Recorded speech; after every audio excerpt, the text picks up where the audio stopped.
Welcome guys to Being Extra. It's your host Jorge Gonzalez. Today I'm joined by a good friend of mine, Chad Ayers. How you doing, Chad? Good, my friend. Good. Good to see you. It's good to see you too. The last time I saw you was back in January, I believe, correct? Hell yeah, I think you're right. Yeah. It's been a while. Many moons. I know it's been a while. We all know what happened. We had a pandemic. Pretty much everybody in the film industry stopped working for a period of time. Were you working on anything at that time before the pandemic hit? No. As soon as the pandemic hit, I had a couple of pickup shots on some work that got done really quick. And then I started to get some work again. I guess it would have been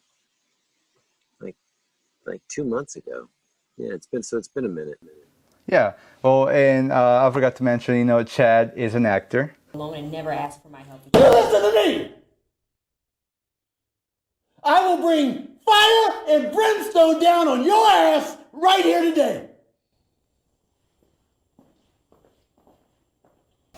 Sir, your wife's on. Thank you. Could you close the door on the way out?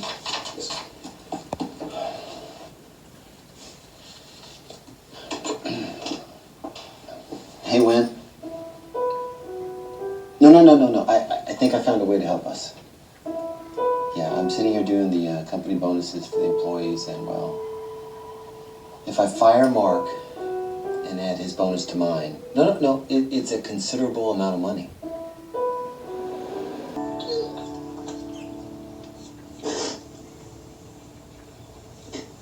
I will never forgive you, my son.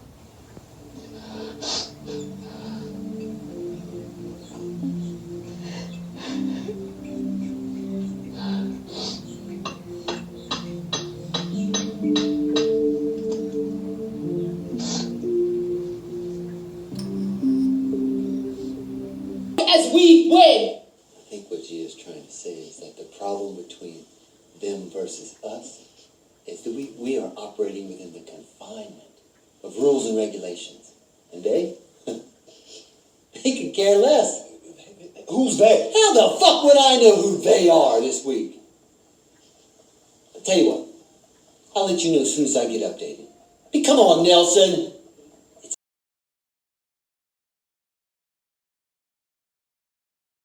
That's how I know him. We worked on the project together. He was acting great actor. Chad, you were a great actor to work with, man. Let me just tell you that.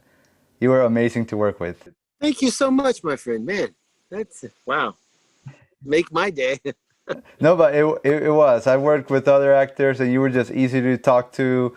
If you had like something on your mind, you would tell us. It made the process a lot easier. Let me tell you that. It was great, man. You certainly were not hard to work with. Thank you. And then I just want to get back to your roots. Okay, so you grew up in South Carolina, is that correct? I did. I certainly did. Right outside of Charleston in a small town called Summerville. Okay. And as you were growing up, were there any acting opportunities over there? No, there was a small local movie theater that was converted into an actual stage theater for plays and stuff. Right. But it didn't convert until, golly, I want to say, my memory serves me correctly, probably early 80s or something like that. And I was just goofing off and stuff. I didn't really have a sense of that was the direction that I was going to be taking at the time. I was more into doing magic shows and audio like audio radio shows with sound radio shows. Nice. yeah, with sound effects and tape recorders and my friend and different characters and sound effects and stuff. And before I get to you getting into acting, I do see that you had a background in boxing and martial arts. Is that correct? Mm-hmm. Yep. I did early on before I went off to military school. I was into some boxing and taekwondo and stuff like that. And I had some friends that were and this is all at an early age, but I had friends that were more advanced than I was. Had friends that were wrestlers on the wrestling team, and I tried my hand at wrestling and all that stuff. So yeah, and I still like that stuff to this day. As a matter of fact, I'm considering getting back into some stuff. So Man, you let me tell you, you're in shape, man. well, I try to stay in shape. Well, the reason I asked that is because I wanted to know, you did get into acting, but since you had a martial arts, taekwondo, boxing background, did you ever think about doing stunts? So far I've done all my own stunts except for one. Where I had to get hit by a car in a movie, in a made-for-television movie with Judith Light called Carriers, and ironically enough, it was about a massive Ebola outbreak. Yeah, and Wow. yeah, and they brought in a professional stuntman who I'm still friends with to this day, who took the hit for me in the car. Man, was he amazing! Was so impressive, and now he is such a successful stuntman, and he's now he's a good friend of mine after what, I don't know, 20 years now. But yeah, so yeah, I've done most of my own stuff, falling, tumbling, but nothing like getting hit by a car. That's an art. Just to watch those guys do that stuff, it's amazing, and they take the hit. Oh man, yeah, I've seen them take the hit. It's crazy. Yeah, I saw you riding a horse. I guess that could count. Yeah, that was quite fun. I never, I have such respect for those animals. I didn't know much about them, but now I have they're such a powerful creature. Some would call him a beast, but I call him a creature. Beautiful animal, and Yes. I guess it's all about matching their demeanor. You just be calm around them and show them your love, and they're on your side unless there's something else going on that you're unaware of. That's correct, man. And I want to ask you, what drove you to take that extra step into actual acting, like actual try to go to casting calls, find an agent? What drove you to, to take that extra leap to be like, okay, I want to act? Good question. When I went into college, I started out, I think it was a poli-sci major, and I'm kind of trucking along, and then I shifted into business to be a business major, and it was like one semester came up in my, let's say, end of my sophomore year, something like that. I needed an extra credit. I needed a credit to fulfill my curriculum for the semester, and I didn't know what to take. And I saw this acting, I think it's either Acting 100 or Acting 101. And I said, why not? It would fill the obligation just to get something in that time slot. And I took it, and it was like somebody turned a light on. And I instantly got it. I understood what was happening. And the acting teacher for that particular class, he asked me to please read for the young male lead of that current play at the time, which was Bell, Book, and Candle. And I think, yeah. And I got the role, and I really didn't know what I had gotten myself into. They should come read. So I show up on stage, and there's actors everywhere, and I'm a complete full-blown green rookie. I don't know. All I know is I'd been in class.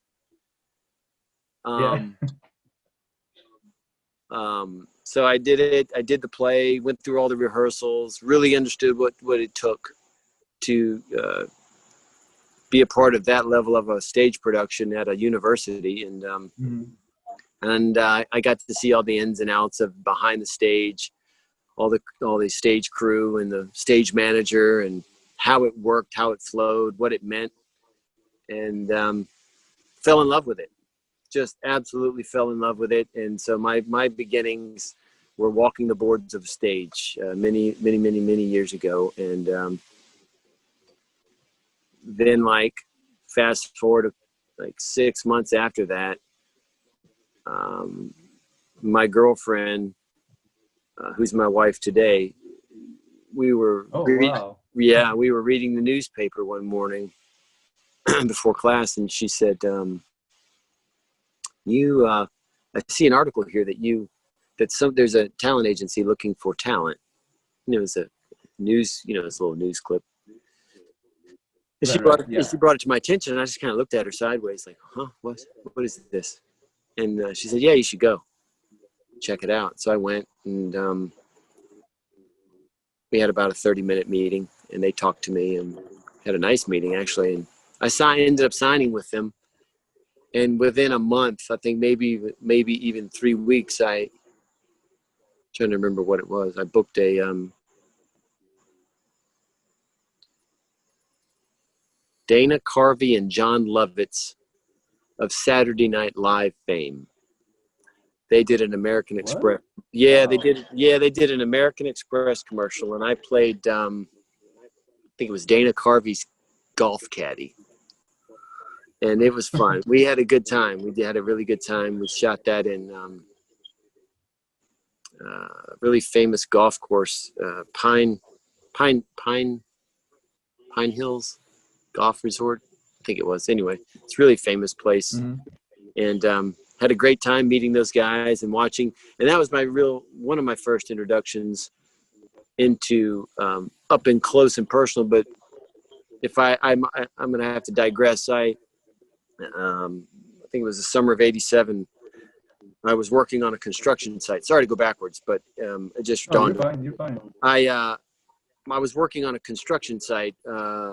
My father had helped me get a job with one of his friends in construction, and I was working, and my sister called me from the beach because we were only a couple of miles from the beach where I grew up, and she said she called me at home, and she said, we're doing she goes, I'm an extra on a movie set in Charleston on the beach with Julia Roberts and Justine Bateman. And I didn't know who those people were.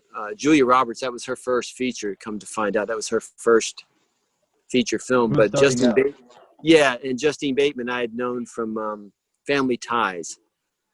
And so my sister called me, says, they're looking for some extra background. Could you get down here? They could use you. And I said, what this is. So I took off, went down there and got on set and worked for like a week straight.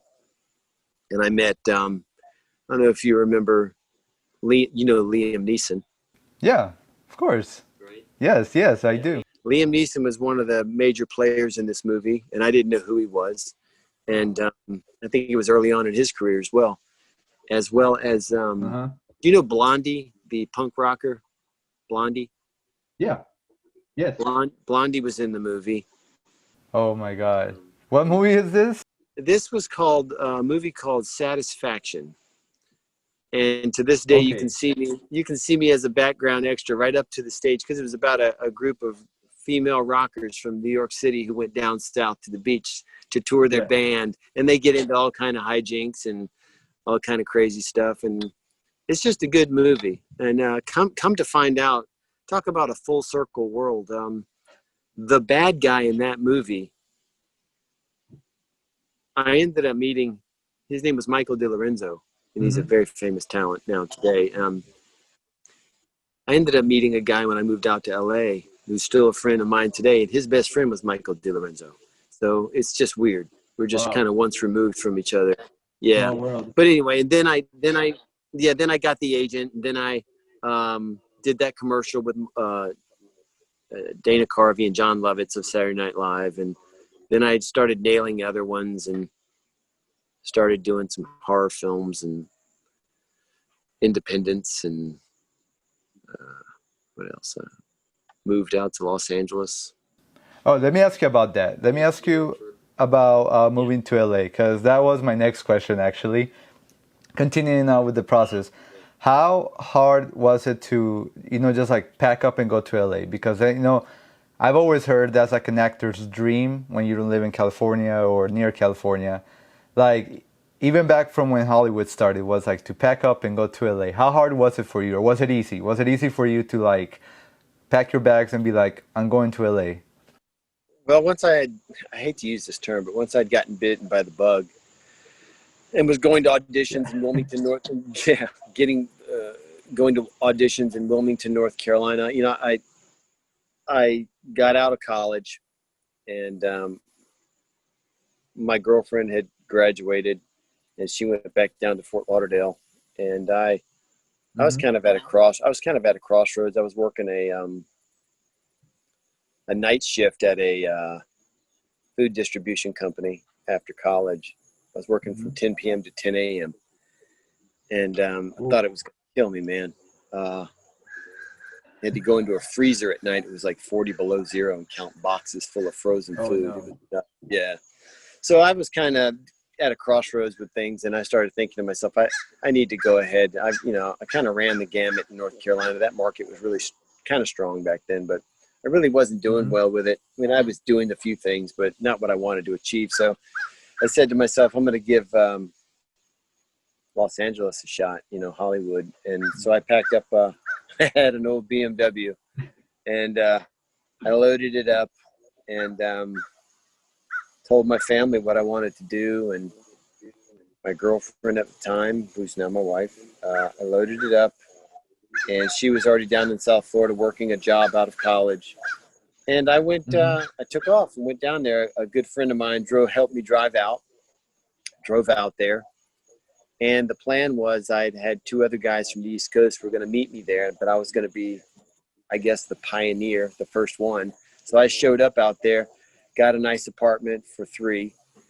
My other buddies showed up. They showed up within 10 days, and I had everything established. I had the power turned on, the water. I found the location, and blew up my air mattress. Here we go, and I got everything established, and I started submitting to agents and managers, and it was going well. I landed an agent, and then my roommates rolled in. They got going. They set up shop, and as life would have it, those guys, one of them lasted longer than the other one. The other one had some issues at home with his grandmother, and he needed to return home, I think, because his parents were deceased at the time, and his grandmother needed something, so he had to go home, and his career changed. He had to pivot, and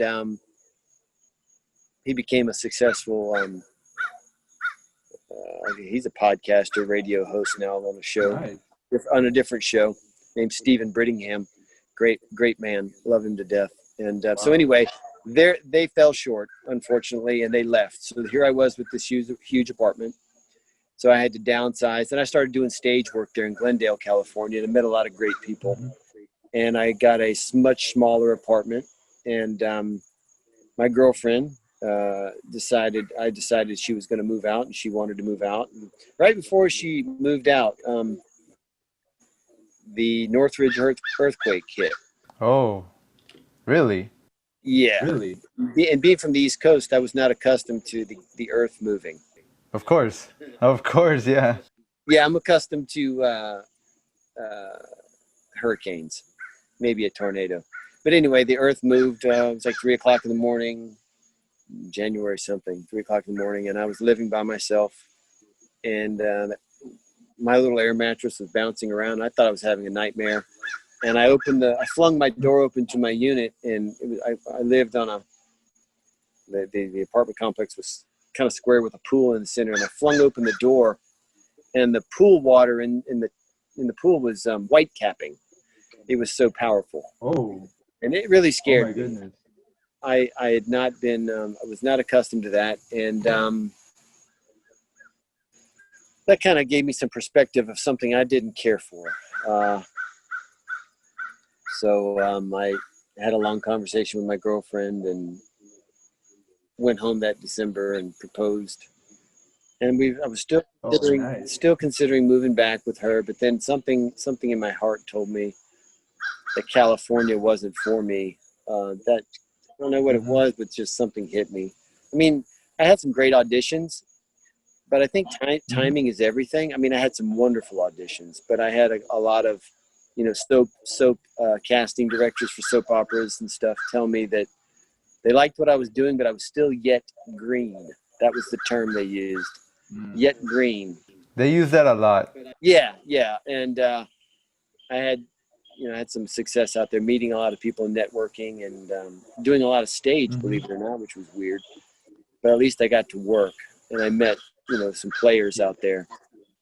But I came back and moved to Fort Lauderdale, got married, and Florida was on fire with work. And I was just hitting television show after television show, a lot of pilots and some independents, and it's very ironic that Florida was stronger for me than Los Angeles. But like I said earlier, you just don't know when and where and how. But Florida was it for me. Florida took me to the next level. Yeah. So wow, so you went and tried out LA, but something in your heart told you this is not the right place. It's not that there's not the right movies or shows. It's just not the right place. And I'm so happy that you found work in what you love doing in Florida, because that is great. I was ready, not to get off topic. I was ready to leave Georgia when I graduated film school, and work started coming here to Georgia. And I was lucky enough to get on some crews, meet some awesome people like you. You're one of the awesome people I met. And like you said, timing is everything. And right now, a lot of projects are coming here. Thank goodness they built the studios. They have, the foundations. They have the infrastructure for movies and TV shows here, which I love. So now I don't have to leave to California to try and make it out there for now. Because movies can go to the next city. They were in Louisiana, they were in South Carolina as well. They're still in those cities, but for like the last 5 years, it's been booming here. And I'm thankful for that, because I've been able to work in what I love. And it's just great. And I'm happy you found, you found work in doing what you love. And that, you took that extra step. And I want to ask you something, because do you think, or how different is the casting process from when it was when you started to how you think, from how you see it now? Or is it around the same? Oh, man, it's not even remotely the same. The only thing I was accustomed to when I got into this was in face-to-face live casting in an office with a camera rolling, and either one person to 2 people to 10 people in the room. And I can't even remember now the last time that I've performed live in a casting. It's been a very long time. Wow. And that was it, trying to switch my whole perspective and my technique of how I do everything. Because now I tape myself. That's it. And you know what I'm talking about. Yeah. It's straight taping up yourself. And sometimes they'll say, okay, you made the cut. We would like to see you in person. And even for me, that's even rare today. It really is. I mean, most of the time they just have an interview with you on the phone, do the casting. If you book it, or maybe even a second callback casting, another interview, and then maybe a table read, and then you're in or something. But yeah, it used to be just you drive miles and miles. Well, wait a minute, I take that back. For 90 Sunsets, I had to go do a live read. You did a live read for 90 Sunsets? I did. Yeah, it just dawned on me. I forgot about that. So yeah, I did a live read, and worked out really well. It was a good read. It's a good read. But in general, it's mostly taping yourselves. And do you miss that person to person? Yeah, because it was like stage, but it wasn't stage. You know what I mean? Because that's the big, huge difference is, acting for stage is so big and broad, and you're playing to the back row versus right here, But yeah, there is a part of that I miss. But it's funny that I feel like now I've crafted and perfected casting techniques with a camera, your phone camera, with lighting and sound, and make it work for you. So, but I accept the challenge anytime, to live cast. That's fine. That's awesome. Yeah, I feel like, times with movies change really quickly, even from going from film to digital in, like, let's say 20 years. And even directors, you know, camera operators, everyone had to adapt to like the new way they're doing things. And now after the pandemic moving on, I don't know how I'm feeling they're not gonna do too many crowded scenes for now, because that's how I started. I started as an extra, and you know, yeah, like you said, it was just send a picture of yourself through your phone. You didn't have to go in for anything. They just looked at your picture through the email and they're like, okay, you're in, or you're out, you know. And that's how I started as an extra before I fell in love with movies. But it's so cool to hear, you know, you've been through like these changes in Hollywood from going in. Then did you have the black and white picture as well? Sure, as well. Yeah, man. The headshot. I still have them all. I have all my black and whites. At that time, they called it the Warner shot. Um, and I hate to date myself, but we shot films on 16, Super 16, 16 millimeter, and some films on 35 actual millimeter. Yeah. That's awesome. That's so cool. That's so cool. Yeah. It was a much different experience and time. And it was really cool to watch those guys work back in that time. And, you know, a lot of films, there's some films that still do that, but it's not as much as, you know, as it used to be. It's expensive. I know film is somewhere about $1 a foot is what I heard.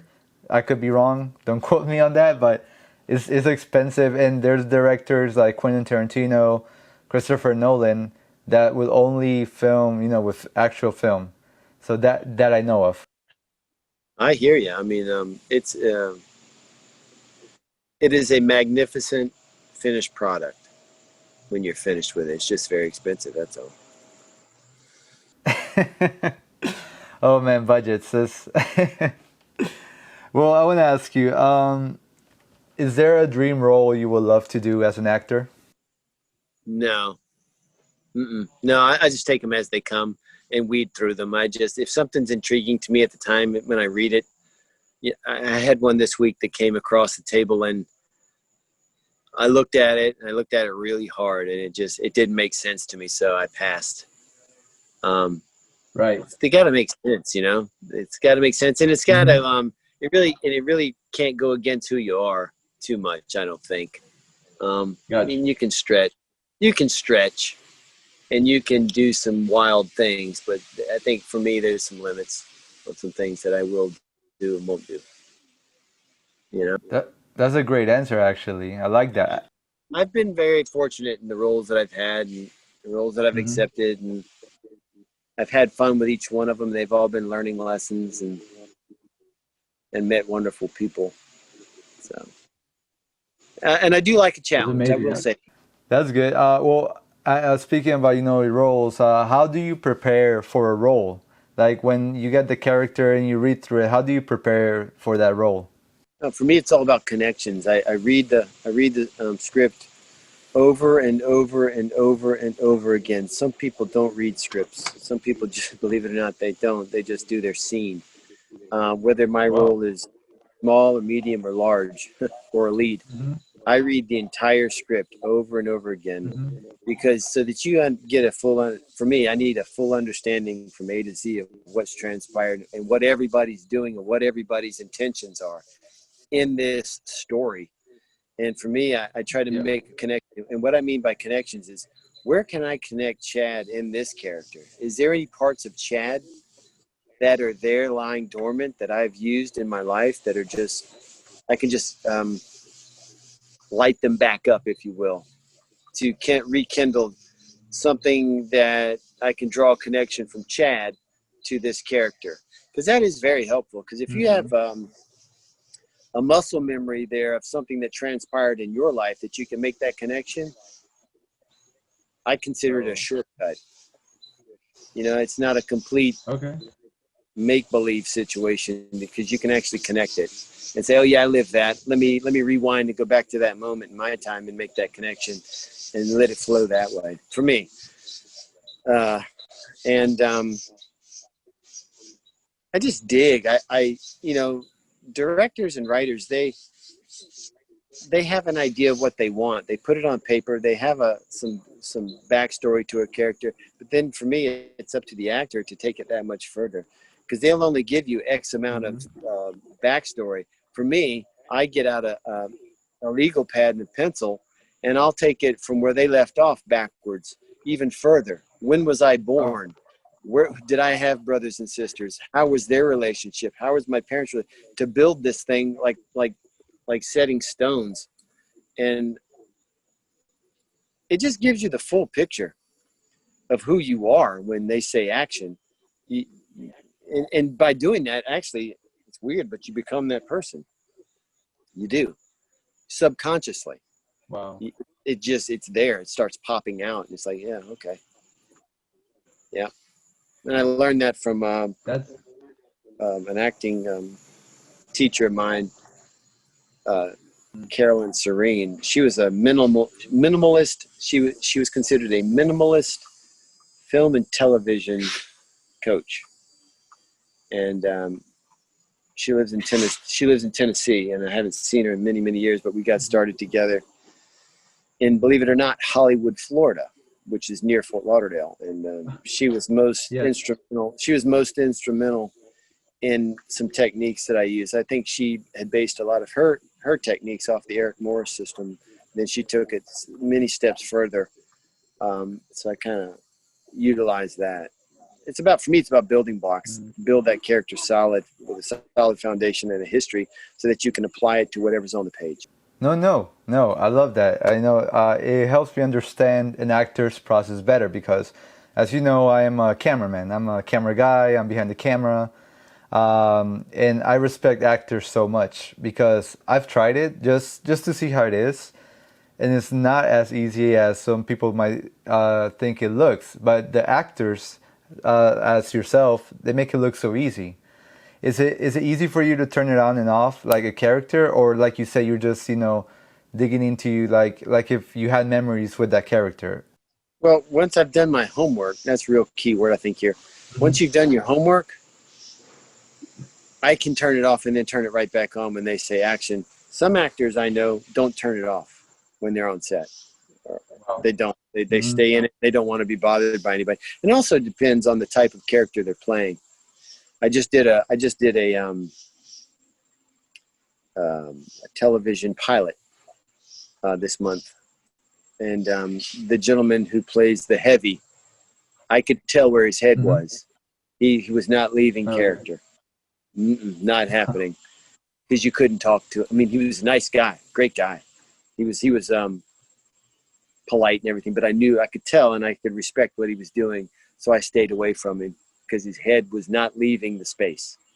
So it also depends what type of actor you are and what is your approach. Some people can turn it on, turn it back on. That's what I do, because I don't like to stay in it unless I truly have to, because it gets heavy. It can get so heavy. No, that's true. Yeah, and I saw you do that. I saw you turn it off and on without giving too much away about 90 Sunsets. I just remember, 1 minute we were laughing, having fun, and then next minute a very dramatic scene, and I just saw you go like that, and I was like, wow, that's so good. Like, the way you can do that, I really do appreciate that about actors and yourself, Chad. That you're a phenomenal actor. No, thank you so much, man. Golly, I guess the check cleared. Man, that's kind words, buddy. Yeah, and not to talk too much about 90 Sunsets because we can't give too much away, but Where I Met Chad is a movie that's coming out on Amazon called 90 Sunsets, and we worked with phenomenal crew, phenomenal cast. Shout out to Tony, great actress. Miriam with the hair and makeup. It was just great. It was I had so much fun on that set with you, Chad. Likewise, my friend. Likewise. You were a joy to work with. Very much so. I hope we get to work together again. Yeah. I don't see why we couldn't, man. I don't see why we couldn't. Yeah. And of course. Hopefully we get to work on other projects. And have you ever worked, well, I think you told me you hadn't worked with horses before. Was that your first time acting like in a ranch? Yes, it was. And ironically, the television pilot that I just shot was on a ranch, 500 acres. And so it's kind of weird. Oh, really? I can't, yeah. Ranch. And lots of cows, a couple of horses, chicken farm on it. And it was fun. It was fun, this last one, yeah. Yeah, that was my first time as well, working on a farm and on a ranch. It was difficult because you have some hills. You're carrying 50, 60 pound equipment up a hill, down a hill.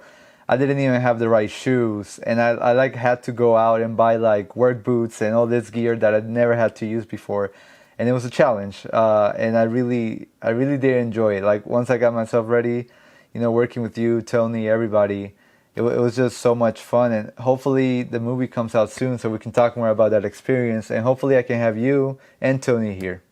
Well, it was a good experience, and very talented cast and a magnificent crew. Yeah, very good experience. And the horses, like I said earlier, amazing, just amazing. I think the horses are the star of the movie. That's very true. The horses are the star of the movie. Besides you guys, and I will set up a link through the horse rescue. It's a horse rescue ranch, and I'm gonna put the link below so you guys can check it out. They're doing great work there, and you can follow the link that I'm gonna put here below. Chad, just to kind of wrap it up, is there any job you've done, commercial, TV, movies, is there anyone that stands out to you that you had a lot of fun on? Not particularly your favorite, but just something that stood out to you on any set that you worked on that you really enjoyed. Golly, I've had some phenomenal times on set, and I've done some really interesting and challenging things like scuba diving and being on airboats in scenes, and now horseback riding. I think working with Burt Reynolds was the best thing. I felt, Whoa. what an honor to work with him. And then Mickey Rooney. I don't know if you know who Mickey. Yes, of course I do. I trust me. I dig deep into the history.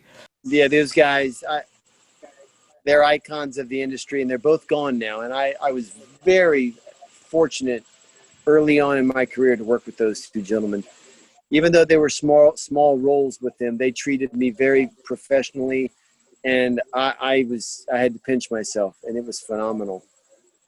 It was good. I wanted to, if you have a minute, I wanted to tell you that I just finished this television pilot, and Yeah. it's going to be great. It's going to be great. I had to go do some pickup shots for it the other day. That's why we had to reschedule, I think. No, that's okay. And what was the name of the pilot? I can't give out the title yet.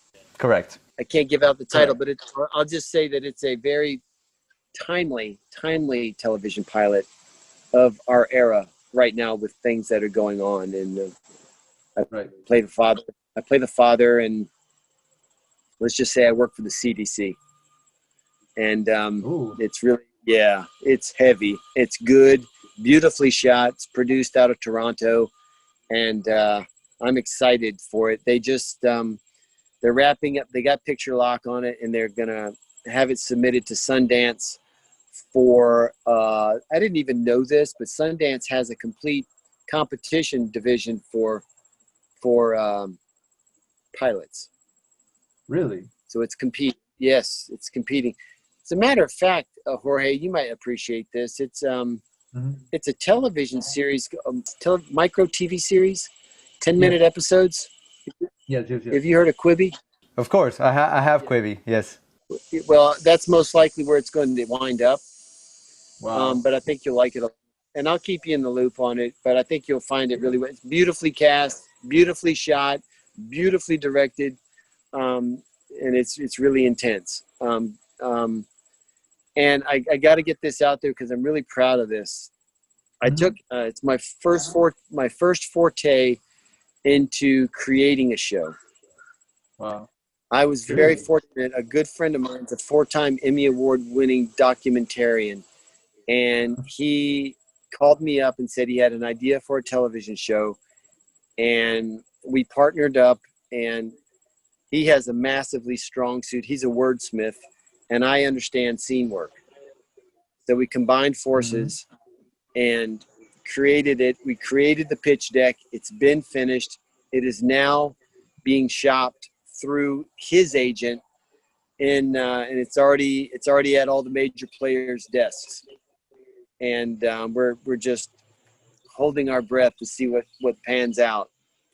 And it's got a lot of the elements of everything that's already been successful that's wrapped up. It's got some Breaking Bad in it.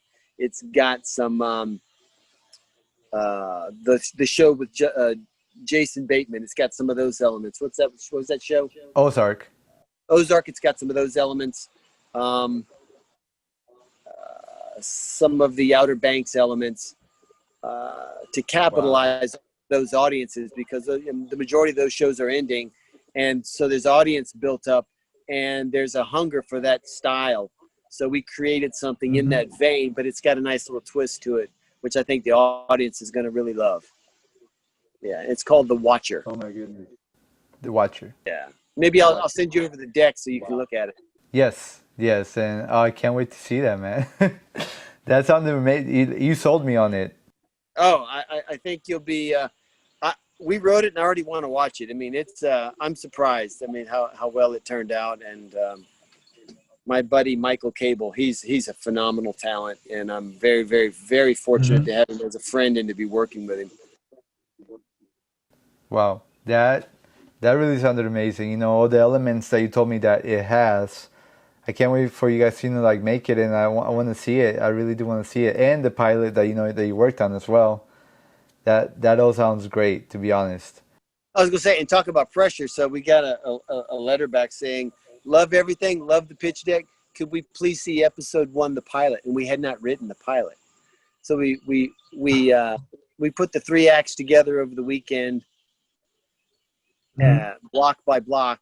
And now he's writing it out, and then we'll get it over to him. But man, what a pressure cooker. I have a lot of respect.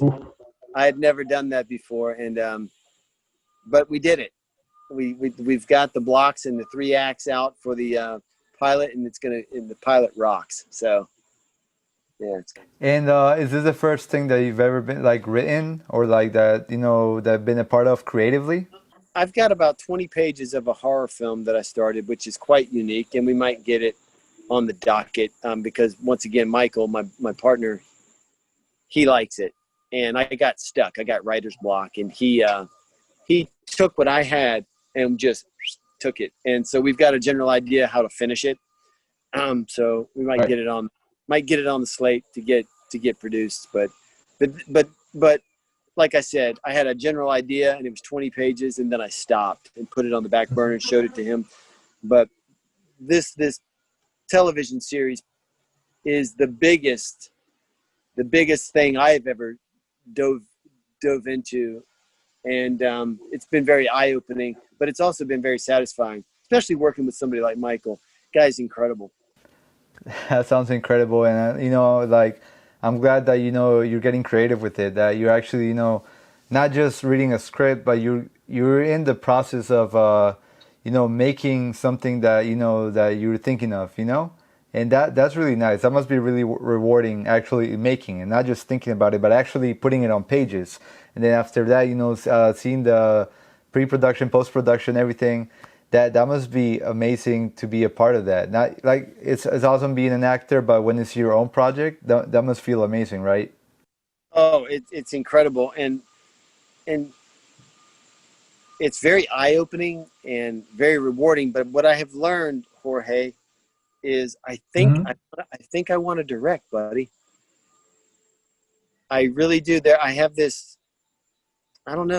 desire to direct.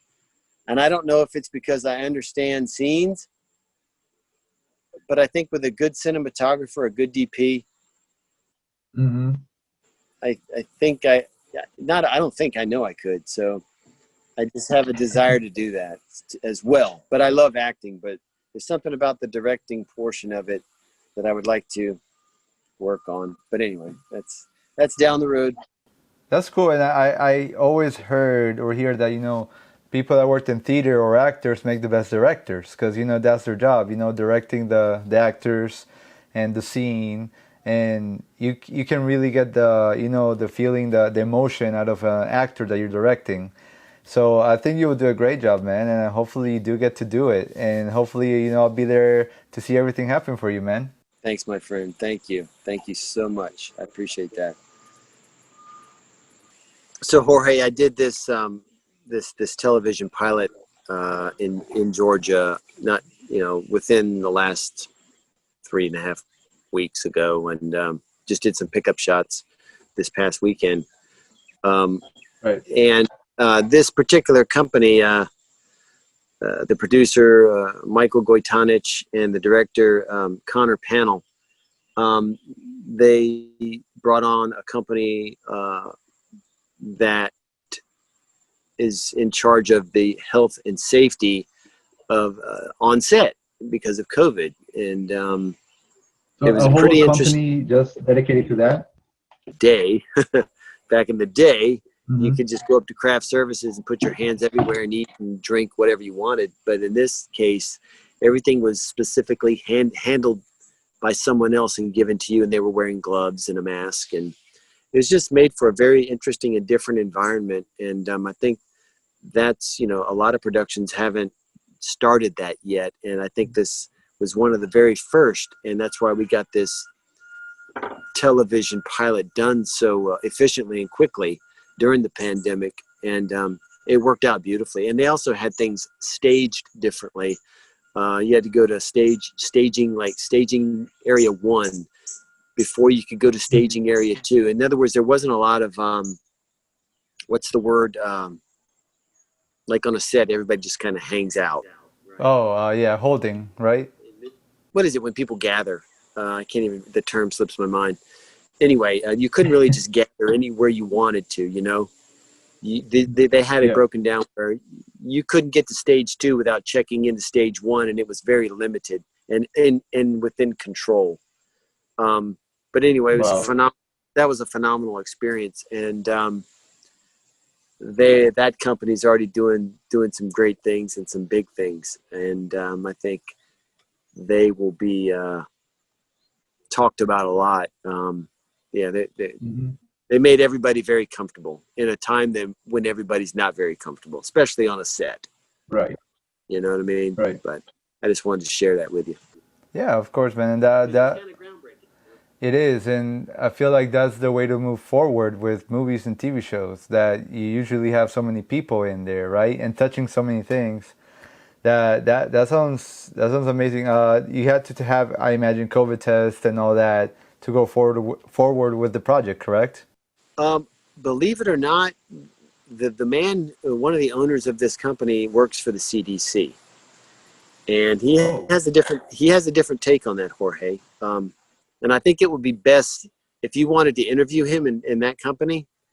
I think it would be very eye-opening. I think it would be an eye-opening interview for you. And that's all I can say to that, because yes, is testing necessary? Yes. But the way it was explained to me is the moment you test and the moment you're cleared, you can contract it the next 2 minutes. Yes. From somebody. So it kind of changes the thought process of what that's all about. But Sean Kaufman and Connor Panel I think Connor Panel owns the company, and Sean Kaufman is the main scientist that works at the company and structured everything. Wow. But I'll send you a link and everything for it. Yeah. And if you'd like to talk to them, I'd be more than happy to set that up for you. Great guys. Yes. Very impressive. That would be amazing. That's amazing. That it's great to hear. How they handle that production, because every production is handling everything differently, and that sounds like you guys had a great experience. It was eye-opening that you guys felt safe, right? That's the most important thing, that you guys felt safe working on set, correct? Absolutely. And there's one other thing I wanted to talk about is 2 weeks before we got on set, we had to take a daily screening that they sent to us, that they emailed to us, and it was a checklist of things. How do you feel today? And they gave you a scale. Have you been around this? Right. Have you witnessed this? Have you experienced this? I mean, there's all these health questions, and of course, they're only as good as your honesty, right? But everybody, we had a table read, and we had a huge safety meeting online, Zoom actually, and we all, collectively, we have to be honest here, or somebody's going to get sick. So we took our daily screenings, and then once production wrapped, we had to do daily screenings 1 week post-production. Post-shooting. Post-shooting, yeah. To see how you felt 7 days after we shot, so that they could, and if somebody felt bad during the shoot, they were actually removed. Wow, just like that. But they never did. We never had it happen, but that was how it was structured. And so it's very well thought out and well executed. Yeah. And they followed up with you guys, is what you're saying, after you guys shot. That's amazing, because some other companies would be like, okay, production done, let's move on. Yeah, bye-bye, goodbye. But they followed up with you guys. That's amazing. Every one of us, everybody. Yep. Everybody. So I like that. I like that approach that they have to it. Yeah, it's a class act and very professional. And Mr. Kaufman, Sean from the CDC, who used to be with the CDC, or he maybe is still. I don't know which way that works, but very, very smart man, and very caring, thoughtful, and very precise in everything that he does. And he explains everything so masterfully of what we're experiencing and how to handle it. So everybody just felt really solid and comfortable. And you need that when you're doing a show, a movie, whatever, because if you've got that in your head, it's going to show if you're scared or. Yeah, just have it in the back of your head, thinking like, oh, I don't want to touch what they just touched, or I don't want to, it's in the back of everybody's head right now. No cross-contamination, so everything was good. So it was a great experience.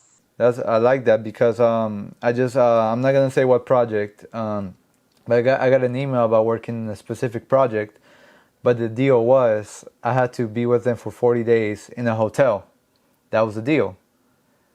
So I talked to my wife about it. We talked about it. She said, I mean, if you need to do it, it's a job. There hasn't been much work, but being 40 days away from my wife or I actually had things to do during those 40 days, so I didn't do it. But a lot of people told me, I have pets, I have children. I don't know if that's the right way to do it, or they're just experimenting, because they're doing that because of COVID, but anybody can get it in that hotel.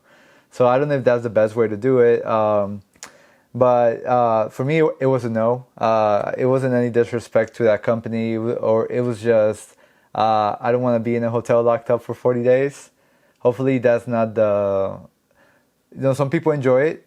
Some people like it. Yeah. So that was the process that they had. Their safety procedures, you be in a hotel, take the COVID test, do this, but you have to be with us. You cannot leave the premises. And that to me was like, okay, it's interesting, but for 40 days I can't. So that's just something I wanted to share. I'm not going to say what movie it was or what production, but that's what they were offering at the time when they were offering that. The way Mr. Kaufman explained it to me, and I really want you to interview him because you'll be blown away, but there's a process in the virus that, and don't quote me on this because he's the expert, but you can only get it when the actual virus is shedding from host to the next person. Only when they're shedding. In other words, you can have it, but if you're not showing signs and it's not shedding being, I think it's coughing, fever, that's when it's moving out.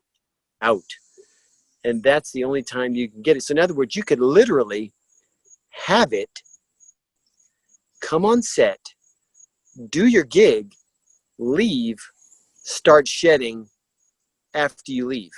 And nobody that you worked with will have gotten it. Okay. And he's the expert, so he will know. Yeah, that makes a lot of sense. You know what I mean? It's there, but it's not shedding, shedding. So anyway, but once again, I would love for you to interview him. I think it would be a phenomenal interview for you to have for your show. Thank you so much. Yes, please send me that info. Yes, and I would love to put the word out there of what they're doing. And I think this will be a great platform for that, for people to hear, because this is on radio and on YouTube. So to see and hear, I would love to interview them. And even what you just told me right now, of the process that you had, I was like, really surprised of the way they did things, and I think that's amazing. I would love to interview them. Hopefully you can send me that info, and hopefully I can set up a date to talk to them. That would be great, man. Thank you for sharing that with me. Anyway, okay. So, but anyway, man, what fun! What fun! I had fun talking with you. And well, Chad, this has been awesome. This has been a pleasure. I know I'm going to be interviewing you down the road whenever you have more projects or 90 Sunsets or your projects come out that I want to talk to you about. Hopefully you'll be available to talk more about other projects as well. And it has been a pleasure interviewing you today. Oh, it's been a pleasure being interviewed by you, Jorge. I really enjoyed working with you on set, and I respect you a lot, my friend. You're a good soul, and you've got skills. And I'll just go ahead and say it. We'll be working together again. That's easy. That's easy. We can do that. Yes. Matter of fact, we can make sure that happens. So no worries there. Yes, sir. Yes, thank you. Thank you so much. And for everybody watching, thank you for tuning in. Don't forget to subscribe on YouTube, Apple Podcasts, and Spotify. Bye, guys. Bye, Chad. Thank you, my friend. Bye-bye.